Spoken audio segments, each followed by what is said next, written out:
sempat rencanain sama sebenarnya itu mau ngajak anak-anak sama Lady liburan waktu itu habis pokoknya sebelum kecelakaan tuh sempat emang ada omongan, terus emang aku kan juga emang pengen naik gunung.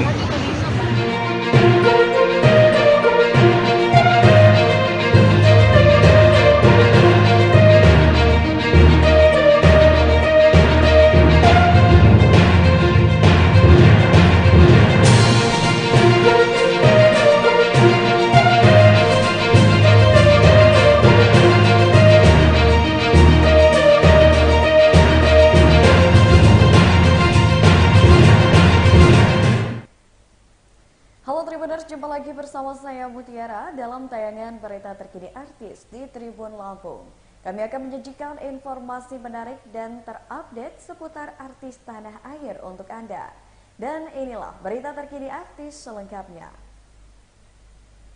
Kabar pertama datang dari Aurel Hermansyah yang ungkap fakta tak pakai cincin pernikahan. Pasangan Atta Halilintar dan Aurel Hermansyah tengah menantikan kehadiran anak keduanya. Di tengah momen bahagia tersebut, Aurel dan Atta justru membawa kabar mengejutkan. Menurut Atta, Aurel sudah tidak memakai cincin pernikahannya. Kendati demikian, Aurel memiliki alasan tersendiri mengapa tak memakai cincin pernikahan untuk sementara waktu. Dalam kesempatan tersebut, Atta dan Aurel juga memperkenalkan bisnis barunya di bidang aksesoris atau perhiasan. Adapun Atta dan Aurel diketahui menikah sejak April 2021 lalu, di mana keduanya telah dikaruniai seorang anak perempuan bernama Aminah Hana Nur Atta.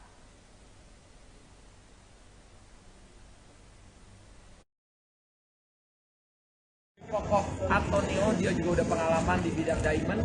Jadi ini suatu kepercayaan yang keren banget buat kami berdua. Dan semoga brand ini bisa masif sampai ke masyarakat. Apalagi kan banyak masyarakat yang butuh buat hadiah ke orang tua, hadiah ke istri, buat pernikahan, buat hari-hari bahagia mereka. Kita pengen bikin aksesoris, cincin, kalung yang harganya terjangkau tapi desainnya bukan kaleng-kaleng. Ini salah satunya kan Bang Atut. Ini kalau misalnya sering lihat dari aku nikah, pertama kali aku nikah emang pertama dan terakhir. Maksudnya dari awal nikah, kalau sering banget di vlog aku semua pakai cincin ini black diamond. Cuman dari waktu itu ini belum launching, jadi akhirnya finally ini Pakai launching. aja dulu gitu ya. Jadi ini aku udah pakai dari lama dan hampir nggak pernah copot lah dari tangan aku. Karena aku suka pergabungan diamond putih sama hitam, menjadikan dia jadi beda aja gitu dari cincin kebanyakan. Berarti ini ide Bang Atta sendiri untuk desainnya atau gimana Bang Atta? Iya, jadi aku tuh ikut ngedesain di Black Diamond sama Aurel. Jadi kita kalau ditunjuk sebagai brand image-nya buat ngebantu desain, ngebantu brandingin, kita seneng banget karena emang suka gitu pakai aksesoris yang bagus. Alasannya tak mau ikut gabung dan Alasannya karena cincin ini selalu melekat di hati saya, jadi menurut saya ini akan jadi suatu yang keren juga. Semoga banyak black diamond yang lain yang melekat di hati orang. Mami Nur gimana untuk Mami Nur? Seneng banget pastinya karena pertama kali juga ya kita maksudnya udah dikasih kepercayaan juga untuk menjadi brand image di Black Diamond, karena jujur dari dulu aku tuh kan anaknya tomboy, jadi maksudnya jarang tuh pakai perhiasan gitu. Nah semenjak nikah ini barulah pakai cincin kawin, terus malah suka pakai perhiasan gitu. Jadi Ini Aurel cincin sementara guys, karena cincin kawinnya iya, kesempitan. udah hamil jadi ini Karena namanya udah hamil, bukan. jadi Tapi ini Ini produknya, Nah, ini produknya. Dia tuh keren banget kan. Jadi ada diamond putihnya, ada diamond hitamnya. Jadi itu akan menjadi ciri khas di brand ini dan dia kayak bisa dipakai buat banyak kegiatan gitu. Cuman yang paling unik dari Black Diamond tuh kita punya satu cincin yang untuk couple ya. Jadi itu bisa kayak ada digabungin, jadi kayak ada semacam kayak ini kayak magnetnya. Jadi kalau bisa dilepas bisa digabung jadi satu. Jadi itu cincin couple. Makanya pas mari kita pilih ternyata ini keren banget. Jadi udah oke. Cici Aire sendiri seperti apa? Dan gimana cara ngerawatnya? Jujur ya, aku tuh kalau diamond tuh sebenarnya nggak bisa. Jadi kebanyakan sering nanya ke si Airin juga ya, kayak misalnya diamond tuh kayak kan sebenarnya diamond tuh kan luas banget ya, kayak ada tipenya, ada yang kayak gitu-gitu. Nah itu sekarang jadi belajar juga sih supaya jadi paham gitu. Cuman yakinlah 100% kalau yang punyanya Black Diamond tuh udah harganya terjangkau tapi kualitasnya tuh udah seperti yang luar biasa ya Ci. Ya, pasti kita punya standarisasi quality lah ya. Kalau merawat, ada pertanyaan lagi, cara merawat diamond ya gimana? Coba Cici. Kalau ini thank you. Senang sekali bisa berkolaborasi dengan Atta dan Aurel di sini. Pastinya desain konseptornya kalau udah tahu black kan dari Atta sendiri udah ngentak banget black gitu Atta ya kan. Dan memang kita akhirnya menciptakan perhiasan ini seperti seni dan maintenance-nya sangat mudah. Kalau untuk cincin berlian itu kan hanya dicelup rendam air hangat dengan sunlight, disikat-sikat gigi halus itu udah langsung bersih lagi gitu. Jadi perawatannya sangat mudah dan bagusnya juga emasnya ini kita lapisi dengan rhodium sehingga berwarna black gitu loh. Itu yang menjadi sebuah ciri khas juga. Jadi lebih edgy, lebih muda, lebih kekinian gitu stylenya dibanding yang biasanya kita jual yang sekarang. Jadi makanya kita punya brand line baru Black Diamond ini gitu. Jadi mungkin pertimbangannya milih pasangan ini gimana untuk gabung? Kabar selanjutnya datang dari Ferry Irawan yang tak tahu jika diceraikan Vena Melinda. Pemain sinetron Ferry Irawan mengaku tidak tahu bahwa pernikahannya bersama Vena Melinda telah berakhir cerai. Selama menjalani penahanan terkait perkara tindak kekerasan dalam rumah tangga atau KDRT yang dilakukan terhadap Vena Melinda, Ferry Irawan tidak mendengar informasi apapun soal perceraiannya. Saat ini Ferry Irawan sudah dibebaskan dari masa hukuman. Ferry Irawan tidak mau memikirkan masa lalunya dan ingin menata hidup baru. Setelah bebas, Ferry Irawan ingin menenangkan dirinya dulu sebelum kembali bekerja. Ia pun belum mau mengomentari putusan cerainya dengan Vena. Selain cerai, Ferry Irawan harus membayarkan nafkah idah dan nafkah muta, masing-masing senilai 30 juta rupiah ke Vena. Vena Melinda dan Ferry Irawan bercerai di Pengadilan Agama Jakarta Selatan pada 3 Agustus 2023 lalu.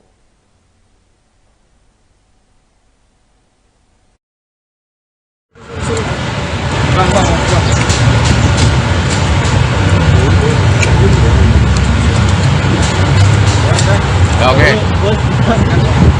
Udah? Yuk. Ya, Fer, gimana nih? Setelah bebas nih, setelah ngirup udara seger nih, gimana nih? Ya alhamdulillah, bersyukur kepada Allah yang Maha Kuasa. Saya bisa kembali berkumpul dengan ibu bunda saya, dengan saudara, sahabat, dan apapun itu yang pasti saya bersyukur karena semua itu sudah menjadi ketetapan dan kehendak Allah Tuhan yang Maha Kuasa. Kemarin Apapun perjuangan saya bersama Bang Jeffrey, semua Tuhan yang punya kuasa. kemarin berapa lama sih di sana? 7 bulan, 3 bulan dalam. Rencananya mungkin bakal ngapain nih Bang Ferry setelah bebas, ada mau ngapain mungkin? Pertama saya menenangkan diri, berkumpul sama keluarga. Terus yang kedua, yang pasti kedepannya saya mau ngurusin ibu saya dulu. Saya juga fokus sama karir, fokus dengan kerjaan dan menata hidup yang lebih baik lagi. Tapi ini udah resmi ya, sekarang udah statusnya udah duda ya? Nggak tahu. Makanya saya baru keluar nih, nggak tahu apa-apa. Bang Jeffrey, Gimana Bang Jeffrey? Kalau statusnya itu? yang bisa menjawab Bang Sunan. Kalau pasal hukum dari kasus perceraiannya kan Bang Sunan. Tapi kalau kasusnya gimana? Ya itu kapasitasnya Bang Jeff yang bisa jawab. Kasus yang mana maksudnya? Yang ini? Begini, kita selama ini karena Pak Ferry berada di dalam tidak bisa memberikan penjelasan. Tapi setelah putusan pengadilan, jelas sekali dalam poin 1 dan kedua amar putusan menyatakan bahwa Pak Ferry tidak terbukti secara sah dan meyakinkan melakukan dugaan tindak pidana kekerasan KDRT berat. Yang di poin keduanya dalam amar putusan menyatakan membebaskan terdakwa Raden Ferry Irawan. Itu yang paling penting. Kenapa? Karena kalau kita melihat kasus ini sejak awal, yang dicanangkan atau yang digadang-gadang itu selalu pasal 44 ayat 1, yaitu dugaan KDRT berat. justru oleh pengadilan dinyatakan bahwa Pak Ferry tidak terbukti secara sah dan meyakinkan melakukan dugaan tindak pidana KDRT berat. Itulah poin utamanya. Kenapa? Karena selama ini yang selalu disampaikan ke publik itu Pak Ferry melakukan tindak pidana KDRT berat. Tapi hari ini Tuhan itu adil. Justru di pengadilan Pak Ferry dinyatakan bebas dan tidak bersalah dalam dugaan. Kapok selingkuh Randy Kejarnet kini makin mesra dengan sang istri Lady Nayoan. Randy Kejarnet tampak sangat kagum Sadika. Hal ini disampaikan Randy Kejarnet baru-baru ini di salah satu kanal YouTube usai dirinya memantapkan diri rujuk dengan Lady Nayoan. Randy mengibaratkan perselingkuhannya dengan Syahnaz Sadika bak masuk ke dalam got yang gelap dan bau.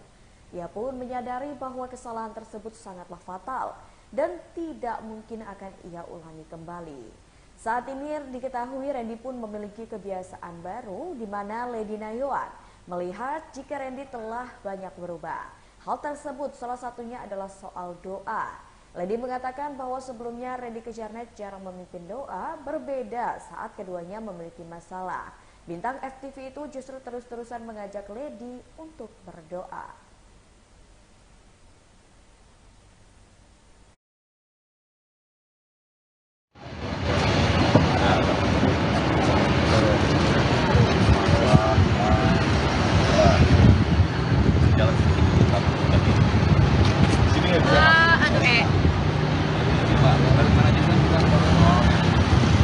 Kalau takut nggak apa?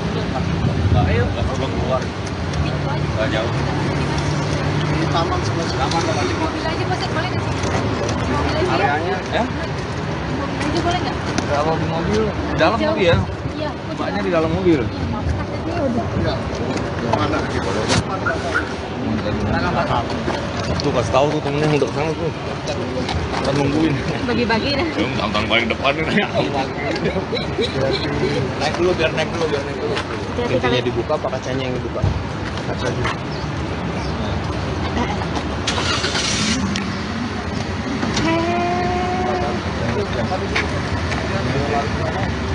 Ready sampingnya Ren? Iya di sini. Iya. Enggak berdiri aja kali ya. Kalau sampingnya kedalaman. Iya gelap ya. Mas ini ya di senderan aja Mas di mobil enggak apa-apa. Awas tangan dulu.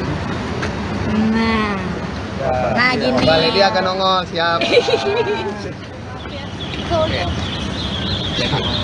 Oke Kak Lady, gimana kondisi sekarang, update mungkin perkembangannya sudah lebih baik kah? Setelah di kan ada stem cell dari Athena. Nah kalau awalnya tuh sakitnya 10, pulang dari rumah sakit 8, setelah stem cell tuh turun banget sebenarnya, tapi memang masih nyeri sih, masih ada. Kalau udah selamat tadi kan lama duduk tuh di dalam. Nah itu sekarang nyeri gitu. Tapi ntar minum obat nyeri sih hilang deh. Jadi kumat-kumatnya udah lebih sedikit dari sebelumnya. Untuk fisioterapinya sendiri mungkin seperti apa nih Kak? Masih fisioterapi kah atau gimana nih? Karena abis fisioterapi itu pasti drop, jadi belum berani lagi fisioterapi. Cuma memang ada alternatif. Iya. Kak gimana sih Kak? Kan kalian udah rujuk juga terus banyak di support netizen gitu tanggapannya. Banyak doa juga sih Dan makin romantis juga gimana Kak? Doain yang baik-baik ya, bersyukur ya. Iya, kalau doain baik-baik bersyukur. Terima kasih aja. Tapi makin romantis gimana nih Kak? Biasa aja sih, emang apa ya? Senang. Kemarin tinggal di gunung ya? Ya kemarin tinggal naik gunung Kak Randy. Iya. Itu juga. Ini healing atau gimana nih? Nggak gitu. Kumat-kumatnya sebenarnya udah jarang gitu, tapi kalau duduk lama tuh berasa banget. Kemarin pas udah pulang, baru jalan pulang, baru kumat tuh gitu, berasa hari. Iya. Bang Randy boleh ceritain dong, kan juga semakin dekat sama Densu. Kemarin pas kecelakaan juga orang pertama yang telepon itu Densu, gimana? Makin dekat kah sama Densu karena ada podcast itu? Iya pasti. Gimana ya? Orang yang pertama kali ngasih gue kesempatan untuk mungkin kasih gue ruang, kasih gue wadah buat kasih pesan ke Lady, buat ke semuanya nih, teman-teman netizen semua, masyarakat, ya Kodensu gitu orang yang pertama gitu, yang gue nggak pernah sangka-sangka. Gue juga kenal, dia kenal gue juga baru itu doang, sebelum podcast kan ke rumahnya dulu. Kalau makin deket, mungkin lebih banyak terima kasihnya ya, banyak banget yang dia bantu. Makanya itu juga nggak tahu kenapa pas kecelakaan yang diingat Kodensu ya. Kodensu maksudnya. Kabar selanjutnya datang dari Dea Anissa yang sedih tak bisa temani sang ayah di saat-saat terakhirnya. Pemain film dan sinetron Dea Anissa mengikhlaskan kepergian sang ayah untuk selama-lamanya. Syamsu Rinald, ayah Dea Anissa, meninggal dunia di rumahnya di Bekasi, Jawa Barat pada Sabtu 19 Agustus 2023 lalu. Dea Anissa begitu kehilangan ayahnya hingga menyesal tidak bisa menemani di saat-saat terakhir hidup sang ayah. Saat Dea Anissa bekerja di lokasi syuting sinetron, mendiang sang ayah ditemani kakaknya di rumah. Saat tahu ayahnya meninggal, Dea Anissa pun membatalkan rencana syuting dan menuju rumah orang tuanya di Bekasi. Sudah sejak lama Dea tidak tinggal serumah dengan sang ayah. Kesedihan itu pun masih dirasakan Dea yang dulu populer dengan nama panggung Dea Imut.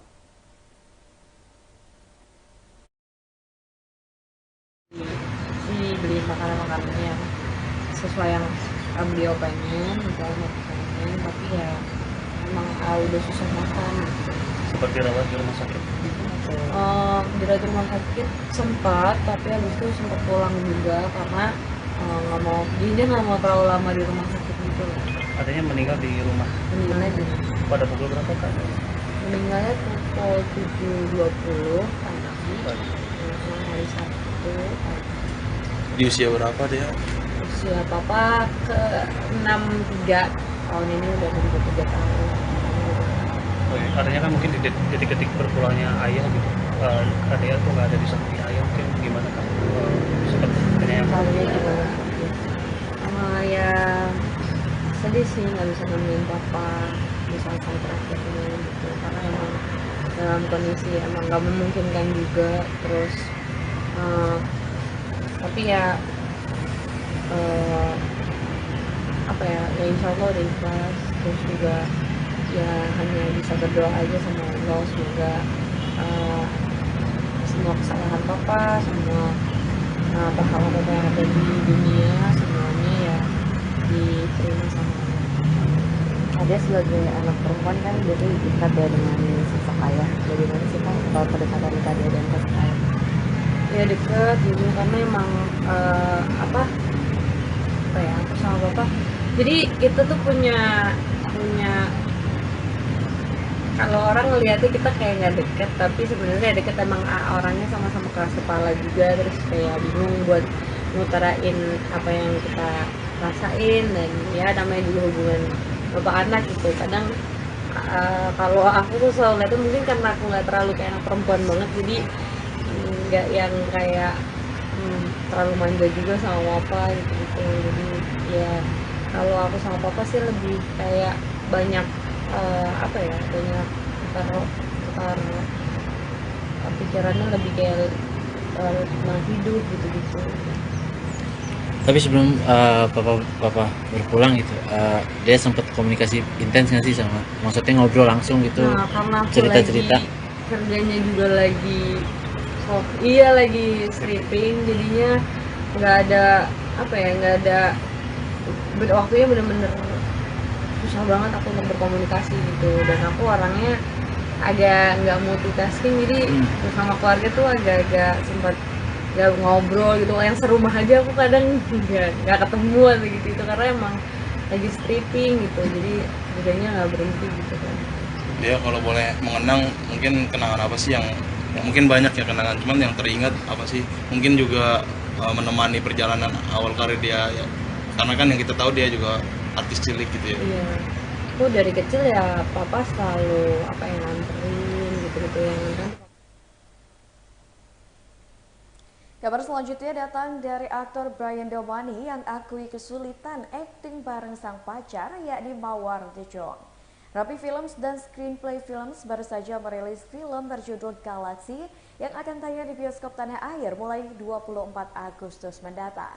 Film yang disutradarai Kunz Agus ini menceritakan drama remaja yang ditulis oleh Bagus Bramanti dan Hanan Novianti, serta diproduseri oleh Gopete Samtani, Sunil G. Samtani, dan Wiki V. Olindo.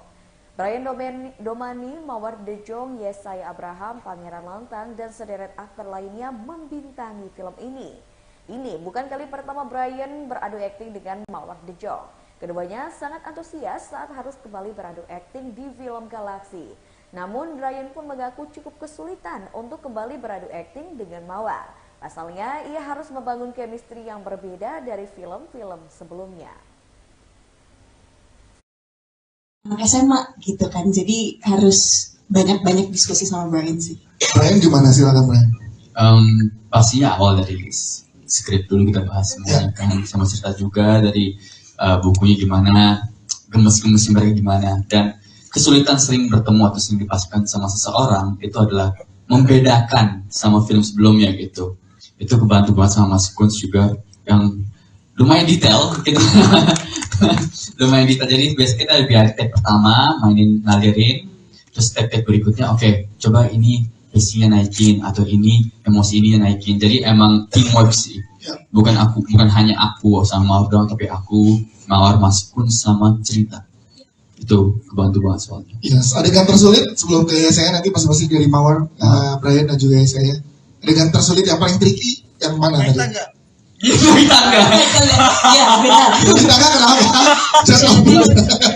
Jadi memang mereka ini 3 hari pertama ya kalau nggak salah mereka adegan fighting yang begitu keren gitu, kayak tawuran. Terus aku hari pertama yang lumayan membutuhkan energi lah. Yang lari-lari itu tadi di tangga. Kebetulan baru latihan ya Pak, kayaknya baru latihan asam lambungnya naik Kak. Jadi itu tantangan tersulit sih. Naik tangga beberapa lantai itu. Ya, lumayan tuh 3-4 lantai kalau salah kan. Jadi di situ ya tersulit. Udah latihan udah naik asam lambung. Terima kasih. Syukur ada Mas Kunz bawa obat langsung nih minum. Langsung aman. Kalau buat Brian yang paling kenapa Mas Kunz? Udah disiapin obat. Oh udah diantisipasi. Kalau Brian yang paling sulit apa buat Brian? Atau paling tricky tadi? Apa yang paling sulit? Tricky ya? Lumayan sih banyak adegan yang lumayan tricky. Tapi mungkin adegan-adegan sama papa itu lumayan, sama fightingnya sih. Syukur ada workshop. Soalnya fightingnya tuh bukan fighting cantik seperti Mas Kunz tadi bilang. Kan? Fightingnya emang harus berantakan tapi tetap safe gitu. Itu lumayan tricky sih. Kita sempat juga dikasih beberapa referensi cara fightingnya ya. Ada 2 film yang ditunjukkan sama Mas Kunz.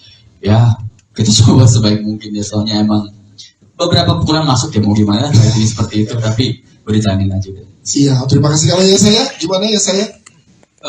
Kalau aku sih pasti senang banget ya. Karena adegan sulit. Enggak, fun fact. Sebenarnya saya mendambakan untuk bermain bersama Brian. Oh,